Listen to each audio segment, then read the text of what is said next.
Here is a short little video to show you how to get set up with a Zoom meeting to schedule one. So you can do this one of two ways, and I prefer one way over the other, but I'll show you both ways. So if you go to zoom.us,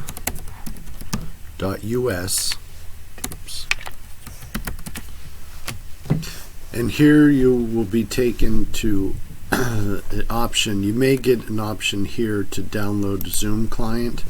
If not, I recommend that you do it. If you don't see the prompt on the screen when you go to zoom.us, if you go to resources and then download the Zoom client, you'll go through a process of downloading the Zoom client, not for the plugin for Microsoft Outlook, but just download this download here.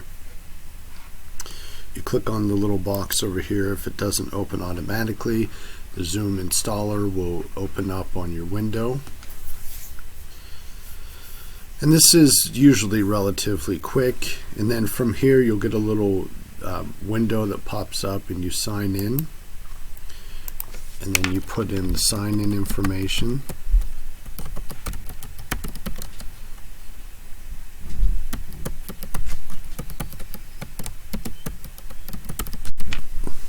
And then once you get signed in, you're now open not in the web version, but you're open in the desktop app version of this.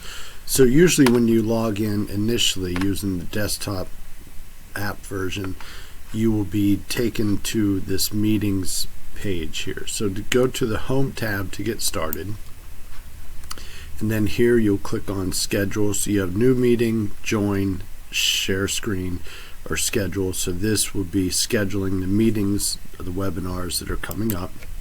So you click on this, and then you put in the information here, and then you would start your date, the start time, the duration of this. Now this doesn't have to be exact. If your webinars are scheduled for an hour, I would recommend scheduling this for longer than an hour. Just because you're not set on this, it's something that's, you should be close. I usually go 15 minutes or so over the time. This would be a not recurring meeting, so I think you should set these up individually, since you may have different registrations for each one. The meeting ID you can leave to generate automatically. If you want to require a meeting password, that is here.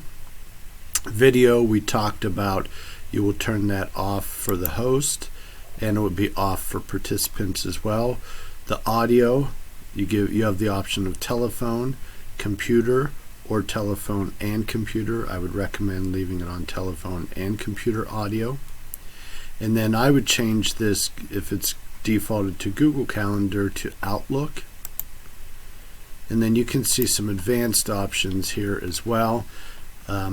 There's an option to enable waiting room. That means when people log into the meeting, if they get in there before you, they'll be held in a waiting room until you let them in.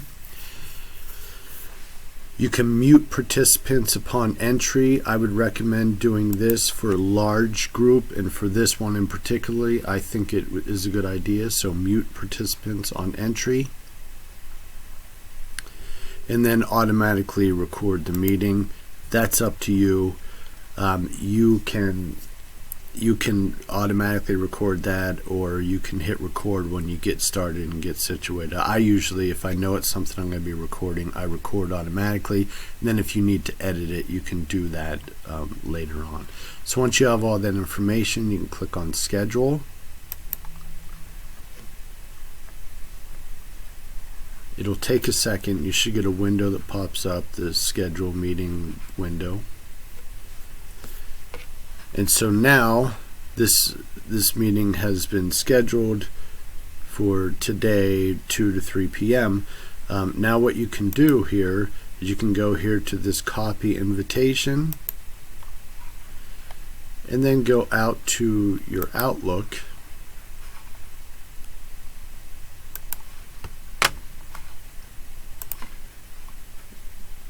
And then you have here, you see it opened up here, this is the meeting information. So this can be sent to somebody just by simply doing that, by copying invitation and then opening it. You set as Outlook your default, so it puts it in here for you. You send this out to your participants by email upon registration. You could send that for later. You can create a meeting using Outlook and send it out as well. And that's it. I hope this helps. I will talk to you later.